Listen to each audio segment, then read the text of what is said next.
How you guys doing? My name is Vinix, Craze Mike, just don't call me senpai, and we are back at it again with another podcast episode. Now, today we are going to be reviewing, I'm not even going to lie to you guys, I almost, don't quote me on this, and don't you dare bring this up later, but I almost forgot about today's episode. I know, I am a reckless idiot. But let's get that out of the way first, because today I actually have, in my opinion, one of, I wouldn't say my favorite, but it's definitely up there. It's definitely up there for one of my top animes. And I'm going to review said anime today. And fun fact, it actually still is airing to this day. So that gives you a little bit of a hint, or you can just look at the title of this video and you'd already know. But yes, we are going to be reviewing That Time I Got Reincarnated as a Slime. Now, obviously, this is a common isekai anime, so if you don't know what isekai is, basically the main character would die in the real world, so our world, and would be sent to another world. Other forms of isekai, what's another isekai? Konosuba, we've reviewed that here on the podcast before already. So Konosuba is one of them. There's a bunch of good ones. Ironically, most of the isekais also go well with harems. So you got that too, but and action and fantasy. But yeah, so this one's actually, I found, a little bit more unique than other isekais, because in most isekais, normally, like, this is just a genuine description of an isekai. Say the main character goes down the street one day and he gets hit by a car. He gets teleported to this new world and has awesome powers on a bunch of chicks. That's like, you'd be like, oh, that's an isekai. Yeah. This one's different, except for the chicks part. He still kind of gets a little bit here and there. But this main character not only dies pretty freaking nobly, but actually gets, I'll review it in a second here, but how he actually gets reincarnated is very interesting. So, how it starts off is the main character meets up with one of his friends, and I think it's his fiance. So his friend and his friend's fiance, or is it his wife or girlfriend? It's one of those, some kind of romantic relationship. So he meets up with those. They go down the street, and as they're walking down the street, he's like saying in his mind, he's like, oh, I really want a girlfriend, blah, blah, blah. All that, how single guys would think, right? As they're walking down the street with their best friend who has a girlfriend, or, a love interest. There, that's what I'm going to call it, a love interest. And they get down the street, and there's a guy running towards them. And his friend, the robber, has a knife in his hand. And his friend is about to get stabbed. But being the absolute king that this guy is, pushes his friend out of the way and proceeds to get stabbed. And then, obviously, he dies. But during his death, he's like, it's so cold. It's so hot. It's so lonely. And, like, that's apparently how he got his skills. Like, just repeating that dying words.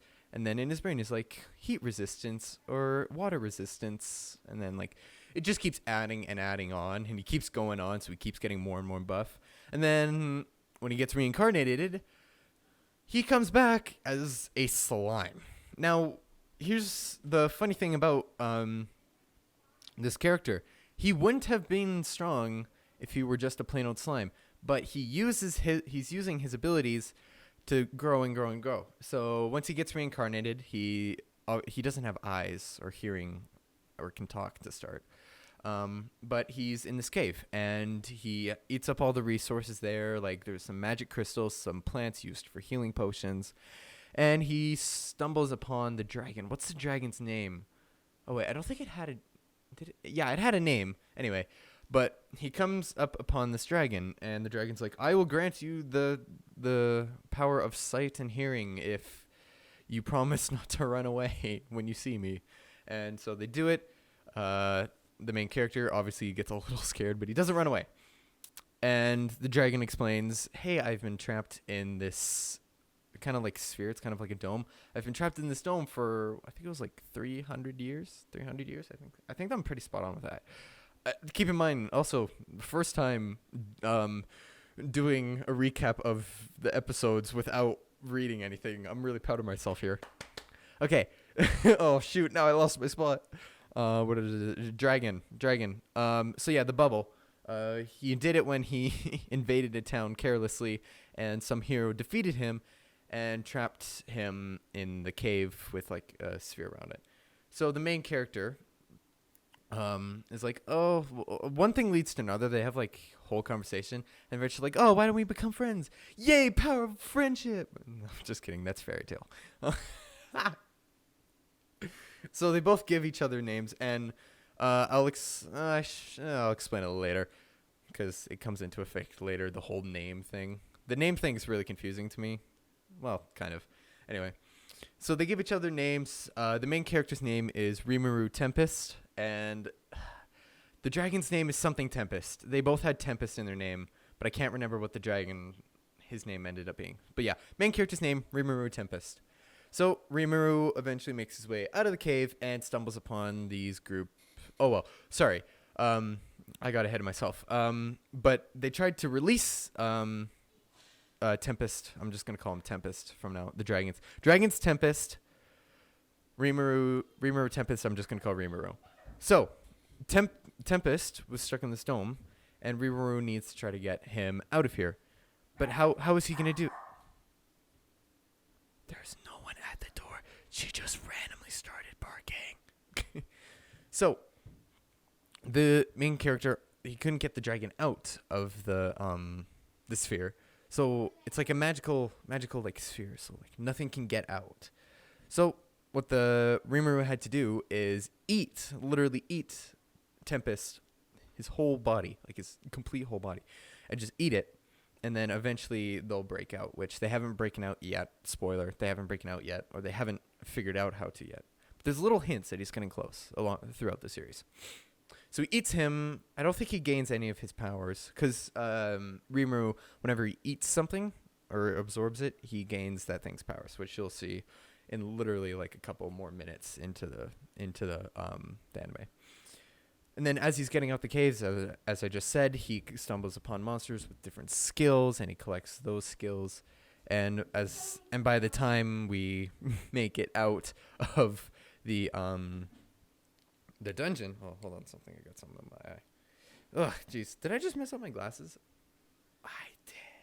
I'm a perfectionist. If there's like one little fingerprint mark on my glasses, I go berserk. So. He makes it out of the cave and stumbles upon this tribe of goblins. And the goblins are like, oh, we're having some deep problems. Come help us. Are sick. So he goes to the village. He heals all the sick people. And then he goes to fight. Oh, no. Well, and then the goblins are like, oh, wait, we have another thing for you to help us with. Come and protect our village from the direwolves. And he's like, okay. So he does that. He murders the leader of the direwolves. And then for some odd reason, the direwolves now respect him a bunch and now follow Rimuru. And basically one thing leads to another. He gains more skills, adds more people to his party. Eventually this is what I get confused about. Is it orcs, or was it the orcs that joined him, or was it the Cyclops? No, not Cyclops. Shoot. I can't remember. Can't remember what they're called. But these horned beasts eventually join them. And the thing with the names is, once you name a monster, not only do they get powerful, even more powerful, their appearance is changed. So the goblins that were like tiny little midgets are now like huge buff green men, which are goblins. But anyway, so one thing leads to another. Rimuru eventually becomes the king, the legitimate king of his little land, and he builds a little city out of it. And eventually, right now in the series, we're in season 2 in the series. He's starting to make friends with like the demon. What are they called? The demon kings, demon lords. He's making friends with like demon lords and stuff like that. And just basically, it's kind of like a civilization. They're like the story's about him building up his goblin civilization. So that's where we're at right now. Wow, holy cow! I did not think I could explain an anime. I thought explaining this was gonna take 5 minutes. No, we're at the 10-minute mark already. Wow. Okay. Let's get over this quickly. So, well, not quickly. I can stretch this out if I talk just really slow about this anime. Oh, wonderful. Okay, so if I talk really slowly about this anime, I can maybe stretch it out to the 20-minute mark at this rate. So I'm not gonna mess with you guys that much. So as far as plot wise goes, the plot's pretty freaking good. I'm a little. It's.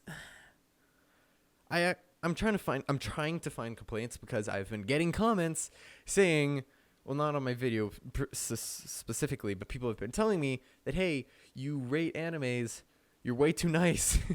Stop rating animes so nicely. So I've been asked to lower down my ratings a little bit. And basically that means I need to not be so nice. So, how am I gonna do with that? Plot wise, it's pretty good, pretty unique actually. Never seen anything like it before. Obviously, there's been overpowered main characters, but there hasn't been main characters this strong, this cute. He's like a tiny little slime. So that little cute little slime, and I just have never seen the way that the isekai. Usually, the isekais are like, oh, your objective is to kill the demon lord. So it's not very unique. But I found this one more unique than other isekais. So I'll give it props for that. What do we say? Should we give it? The one thing I don't understand what Rimuru is doing after he got his first powers. He could have continued to hunt down beasts for a while and just collect a bunch of skills and then become overpowered. That's what I would do. But hey, that's his personal opinion. So, plot-wise, can't be too generous here. I don't want to give it a 10 because then that makes me seem like a way too nice person. I need to seem like a jerk. Shoot. Should we give it? What do you say? We give it if you've seen it. I think plot-wise goes. I'm gonna give it. I need to be meaner. Gonna give it an 8. I know that seems really mean from my last ones, but okay, I'm going to say this right now. Take every rating that I've given in the past and downgrade it by 2. That's what I'm going to do from now on. If I think something's a 10, downgrade it by 2. And if I think it's a 9, it's a 7. So I'm going to give it an 8 because when I'm being myself, I would give it a 10. So we're going to be normal, and I'm going to put it at an 8. Music-wise goes, music was all right. I didn't, personally like it that much. Like, it's not a song that I would listen to a lot. So we'll give it an 8. So that's a 6. God, that seems so mean. I seem so mean. We're gonna give it a 6 because 8, 2 down, 6 math. So we're gonna give it a 6, just because there was nothing unique. The art style though, was pretty good. Like, really good. However, there wasn't really anything unique, personally unique, that if I saw it, I'd be like, oh yeah, those are from this anime, or those are from, if you were to see the art style, you wouldn't know what it would from. So for that, it's going to get a... But I did really like the fighting animations, though, so for that, it's going to get a little bit raised up. We're going to give it... Give it a 7. We're going to give it a 7 out of 10 because it didn't have anything unique, but I still really, really liked it. So the final, what should we do for the the final mark? Ooh, I'm thinking kind of leaning towards in a 7. Actually, 7 would be perfect because it'd be in the middle. We're going to give... Okay, that's what we're going to do. We're going to give that time I got reincarnated as slime. Drumroll, please, even though I already said what it's going to be. That is it. We are going to give it a 7 out of 10. For the art style was pretty good, but nothing special about it. The fight scenes were pretty good, so it gets buffed up on that. The music was nothing special to remember or something that would listen to in the car, but it was still pretty enjoyable to listen. It wasn't something that I disliked. And the animation in the actual intro itself was pretty cool as well, so I did enjoy that. Plot-wise, I think the best thing going for this is the plot for sure. There's just a couple tiny drawbacks that are just personal, really. So for that, I'll give it a 7. I'll give it a 7 out of 10 because I liked it. And yeah. So, wow, we made it to the 15-minute mark. Woo! Oh, speaking of that, I changed my Instagram name because I don't want to be called Phoenix_YT. Okay, come on, that's lame. So what I changed it to now, if you're not already following me, it's capital VINNYX, capital O, F lowercase, FFICIAL. So Vindix official. The same thing. It's the same thing for my Twitter. We didn't have any questions this week, but if you do have any questions or you want to ask me any questions, or if you just want to talk to me, I love talking to people. So if you have anything you want to say to me, I don't care if it's good or bad. Let's all get together and work as one big team. So anything you have to say, just hit me up on there. And if I don't answer you there, I'll answer it in the next episode. But other than that, guys, thank you guys so much for tuning in for another episode. I will see you guys next week for another podcast episode. Bye.